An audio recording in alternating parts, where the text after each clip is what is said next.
Flight directors, go for launch. T-minus 5, 4, 3, 2, 1.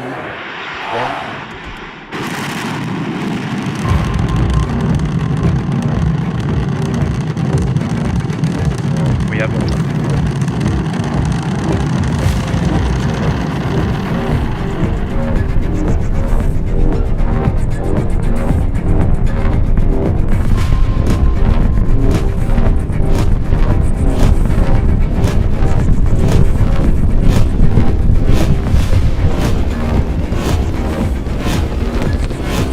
Vehicles pushing downrange.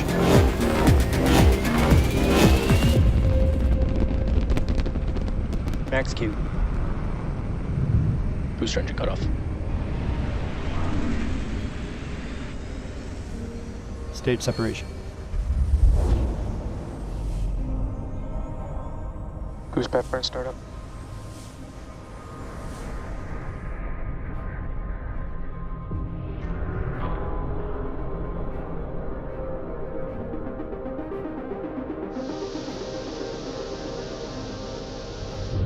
The launch team is go for tower catch. We are go for booster return.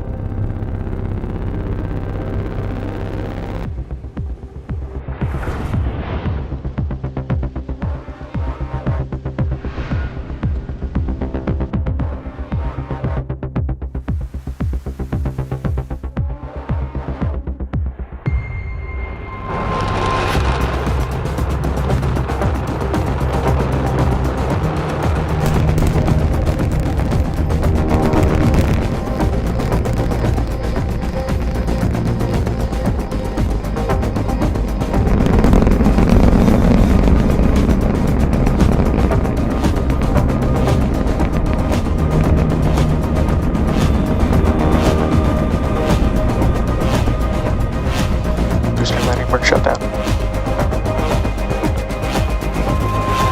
Mechazilla has caught the booster.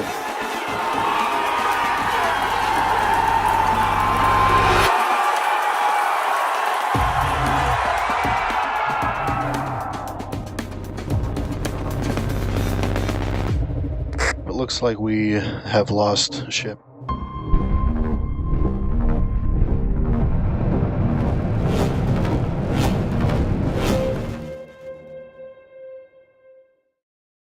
The incredible drone shots leading up to launch today, and here on your screen you can actually see us moving the flaps, preparing Starship for flight, making sure all of the aero surfaces that need to move during flight can do so in the way that we need them to.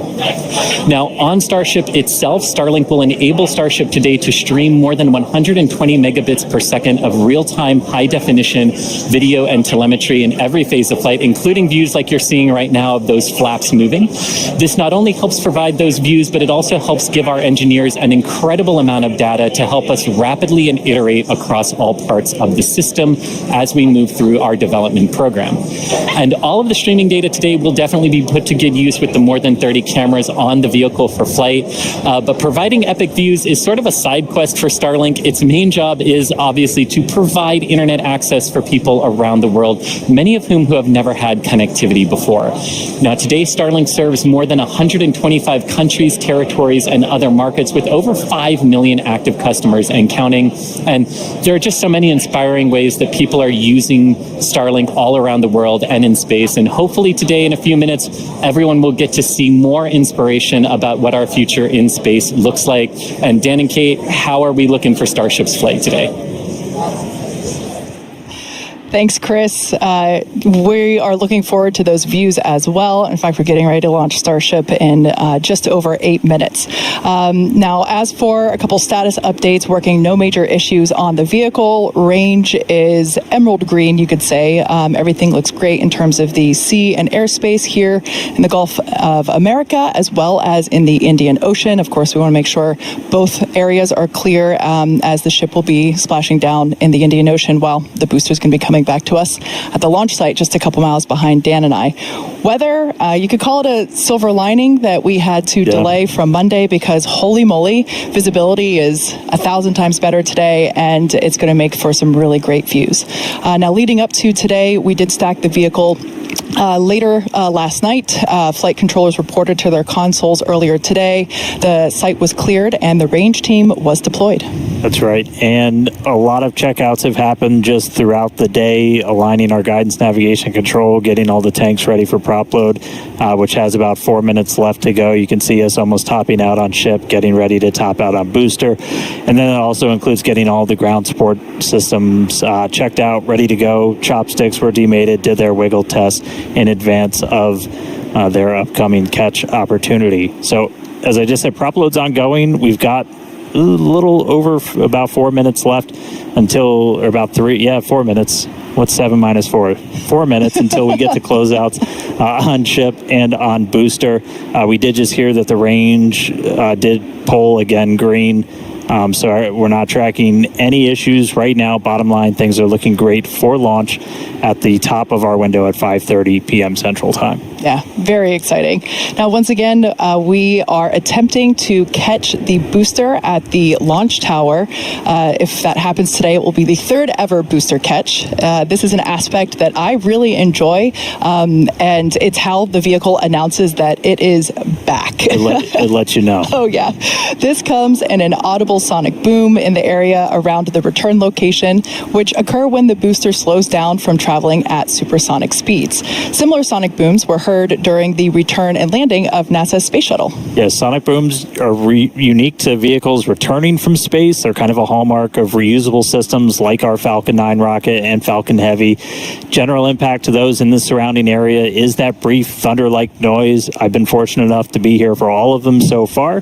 They definitely let you know the vehicle's coming. Here's a little bit about what it's like to experience it.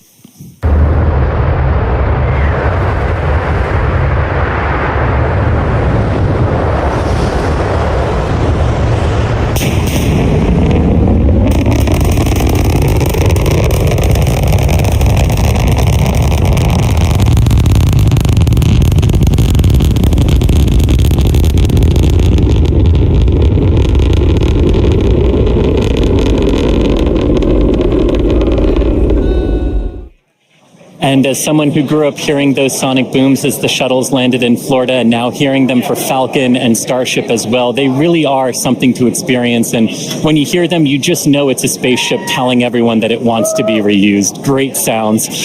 So as you can hear, the room is getting excited here in Hawthorne. The crowd eager to see Starship fly, as you can see. And here, now behind me in our flight control room here in Hawthorne, you can see some of our folks on console. They're assisting the flight controllers in Starbase, keeping an eye on all of Starship's various systems, including its avionics and those Raptor engines we talked about a little bit earlier. So Dan and Kate, with 4 minutes, 20 seconds left on the clock, let's hit it back to you at Starbase and hopefully watch Starship lift off today. Thanks so much, Chris. Now, if you're just joining us, we're now just about 4 minutes until the liftoff of the 8th test flight of Starship. As we reported earlier, range and weather are both very green, super green, if you will, and everything is looking good. Propellant loading continues to happen. We're going to be closing out very soon on both stages of Starship. Yeah, we're almost fully fueled on our tanks. We're going to see that closeout coming in just about 30 seconds on ship. So that's both the main and the header tanks, and then about 30 seconds later on booster. Once prop load is complete, we got just shy of 1 million pounds of liquid propellant, that's liquid oxygen, liquid methane, onto both vehicles. All of our ground systems will do what's called pushbacks. They'll clear all those feed lines.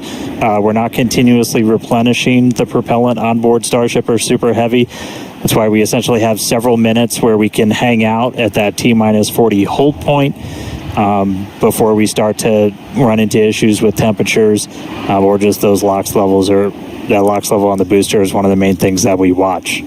So we're also going to do a couple of final checkouts. We'll do one final one of the thrust vector control, the TVCs on the booster. We'll see them hopefully do a little bit of a wiggle test. The first one comes at about 1 minute 40 seconds before launch, and then the last one comes right as we pass that T-minus 40 gate. Again, if we need to hold, which we held a couple of times on Monday, we can do so at that T-minus 40 second. We're not currently tracking any issues that would hold us there, but if we do run into that, we can hang out for a couple minutes. That would be the point in the countdown, as we mentioned on Monday. That T-minus 40 second point is when we can pause to hold for final checkouts or pressurizations if necessary. But once we pass that T-minus 40 second mark, a number of things are going to occur in rapid succession. The ground spin and ignition systems will come up to flight pressure. The ship goes to internal power. And after that, the quick disconnect or QD arm lockout, that's removed in preparation for retraction shortly after T0. Once we pass T-minus 40 seconds, as we saw on Monday, we had the ability to recycle the count under certain conditions back to that T-minus 40 second mark and hold there to assess what happened and if we're able to proceed to T0. And like we said, that we can hang out at T-minus 40 for several minutes before we start running into some limits, essentially. On our propellant on board. There are a couple of other things, like if we pass the T-minus 10 second point and the water starts to flow in that flame deflector and we scrub, that's automatic scrub for the day. Oh, there's our TVC, our thrust vector control checkout. It's got a little bit of a wiggle there on those inner Raptor engines, those 13 inner ones, which are going to be used for that boost back burn and the landing burn. So cool to see those. Yeah. I love that shot. We don't have that on Falcon. And it's just so cool to see really the business end of the Super Heavy booster.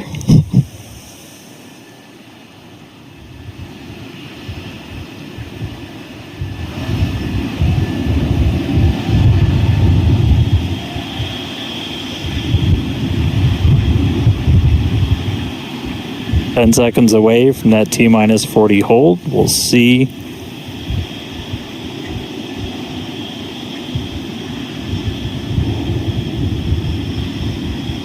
All right, we are going to hold at T-minus 40. We're watching the temperatures on the ship right now for the ship fuel. Sounds like they're working through that. We might be able to release that hold shortly.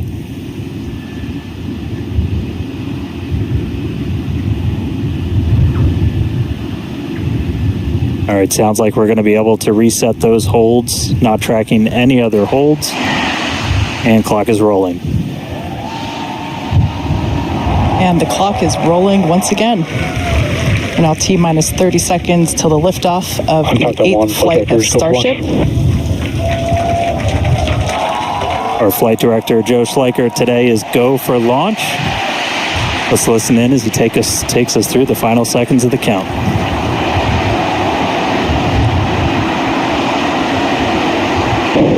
T-minus 8, 7, 6, 5, 4, 3, 2, 1.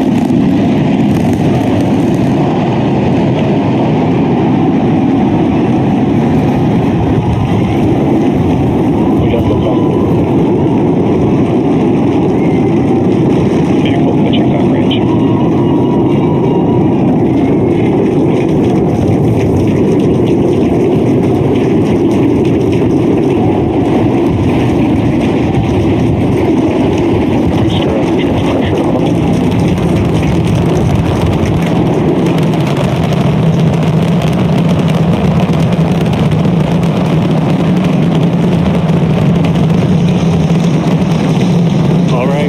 A little over 40 seconds into the flight. We are seeing 33 out of 33 Raptor engines ignited. Boosters pushing us downrange over the Gulf. Next milestone coming up in just under 10 seconds is going to be max Q, that max aerodynamic pressure.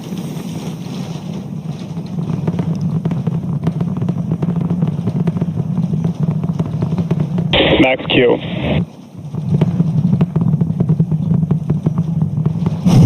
All right, so we're through max Q. That's the heaviest stresses it's kind of seeing on the way up. Wow, that was pretty incredible. I'm still recovering. That was amazing. Beautiful views of the vehicle on ascent, pitching downrange away from the launch tower. Next thing coming up is hot staging. So we're going to look for 6 engines to ignite on ship while we're still attached to the top of the booster. We'll see all but those 3 center engines shut down on booster.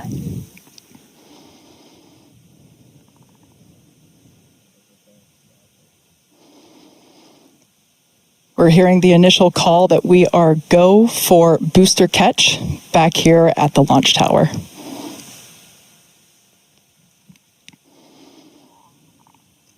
Coming up now on hot staging, the ship's engines will ignite while still attached to the Super Heavy booster, and also while Super Heavy booster will still be under power itself.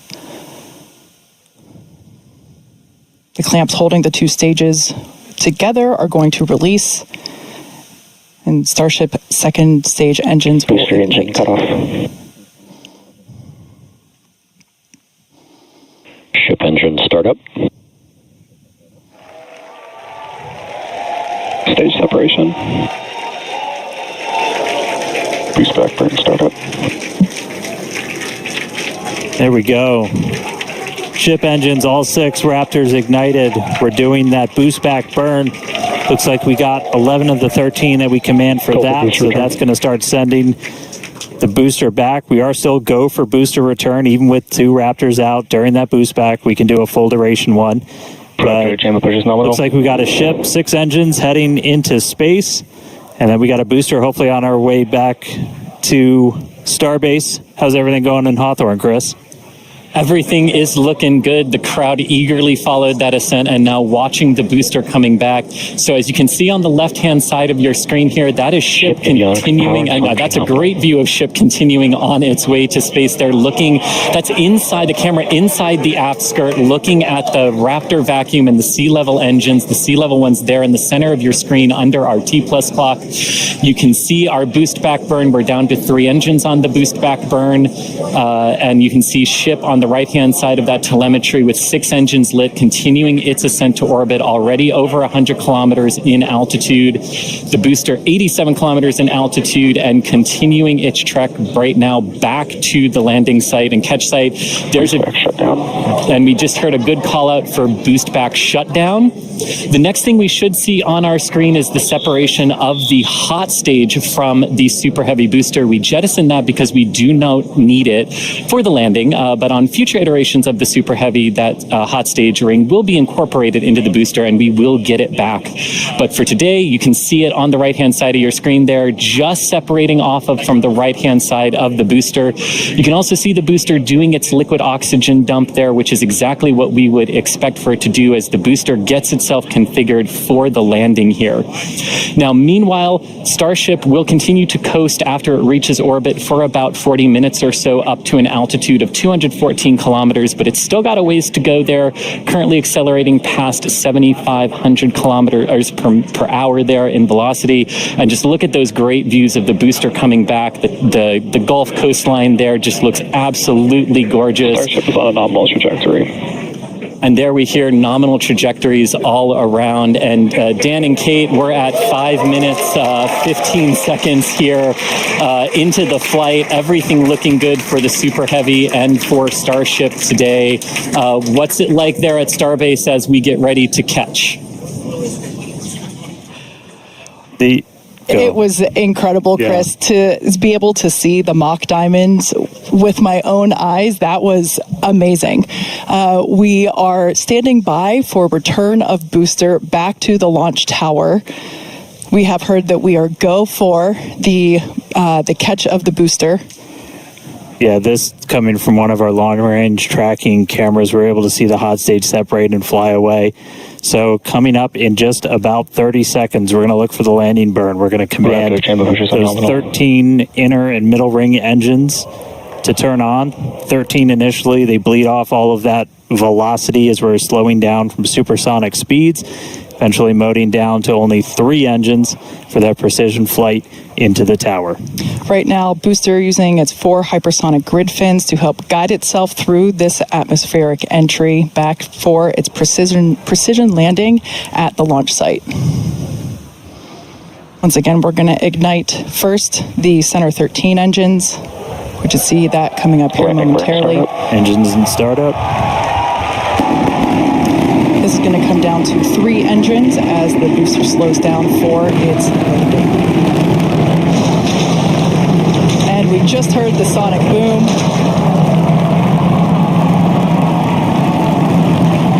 What an incredible incredible sight to see the Super Heavy booster gliding down into the chopstick arms once again.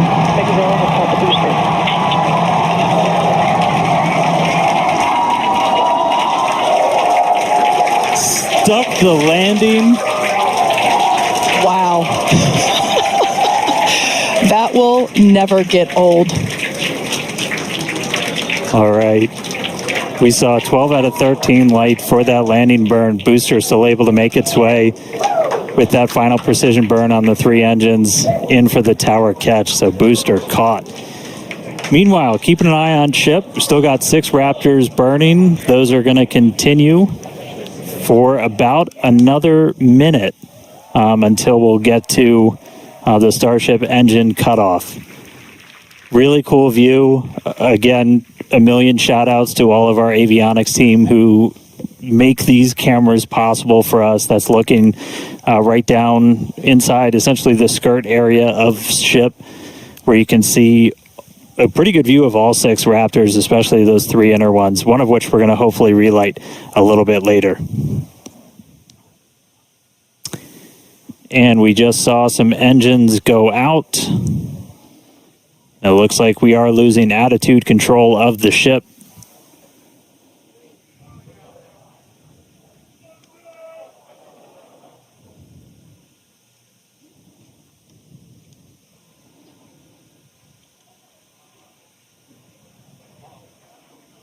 Ship FTS is saved.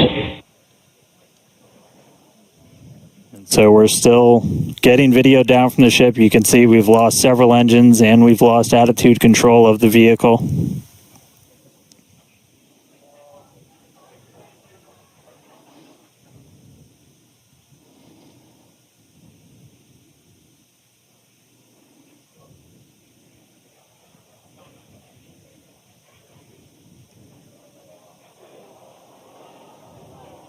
So we'll continue to stick with it.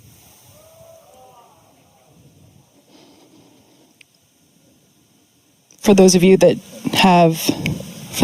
just recently joined us, we had a successful liftoff of the 8th test flight of Starship, followed by a successful stage separation. We saw the booster, actually, you can see it just behind us here. The booster had a successful catch back at the tower.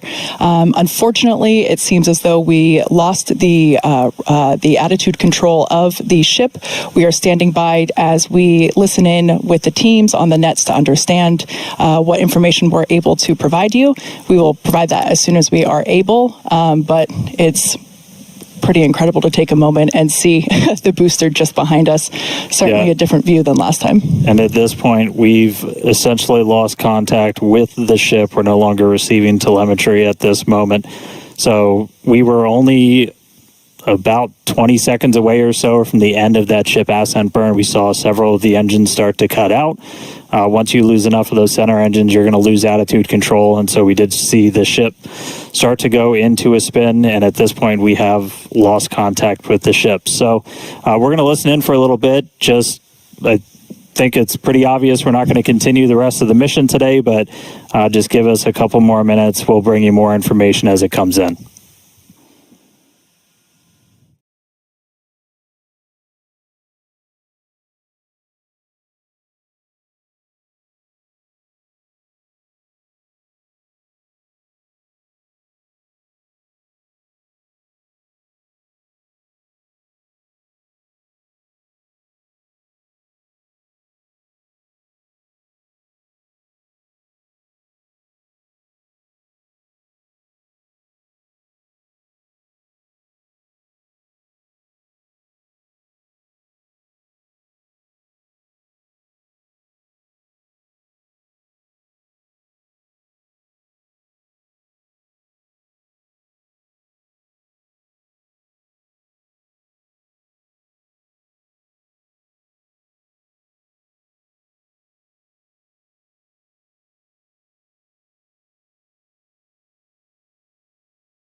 All right, so coming back with you real quick. So can confirm we did lose contact with the ship.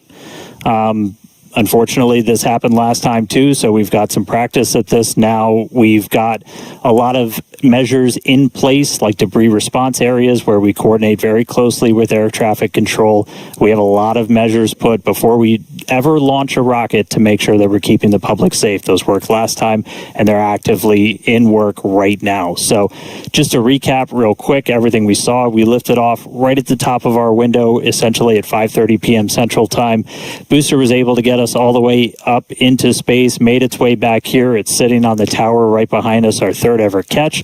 Starship ignited all 6 of its Raptor engines. It was just about 20 or 30 seconds away. We'll get exact times from the end of its ascent burn when we started to see some engines go out on ship, eventually lost attitude control, and then lost contact with the ship shortly after. So obviously a lot to go through, a lot to dig through. We're going to go right at it. The primary reason we do these flight tests is to learn. We have some more to learn about this vehicle, but we're going to be right back here in the not too distant future, and we're going to get a ship to space. Yeah, you're absolutely right. We fly to learn, and we're learning a lot. And as is the case with developmental programs such as the Starship program, progress isn't always linear. So at this point, we're going to close out our webcast for the day. But before we do, we'd like to give a shout out to our viewers, of course, as well as our partners, both here in Cameron County and around the world. Now, once we know more about the mission today, we'll provide you with updates on SpaceX.com as well as at SpaceX on X. As always, thanks for watching, and we'll see you next time.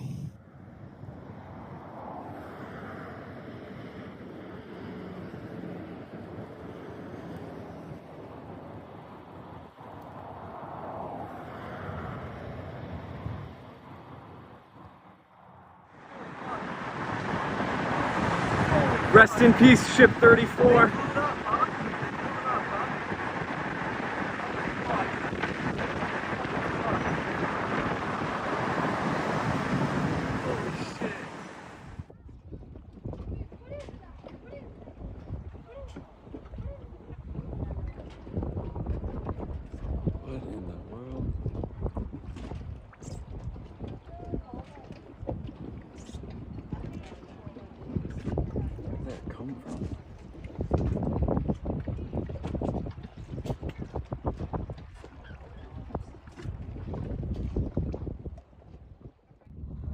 I just saw that Starship blew up. There it is.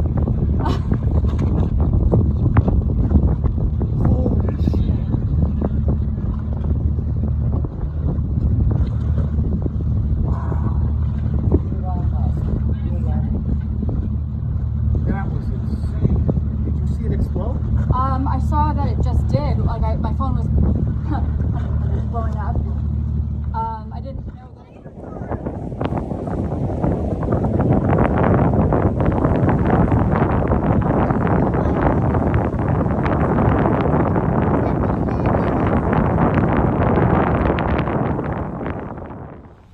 Dang, what the fuck is that? Nah, seriously, what the fuck is that? What the fuck? What the hell is that?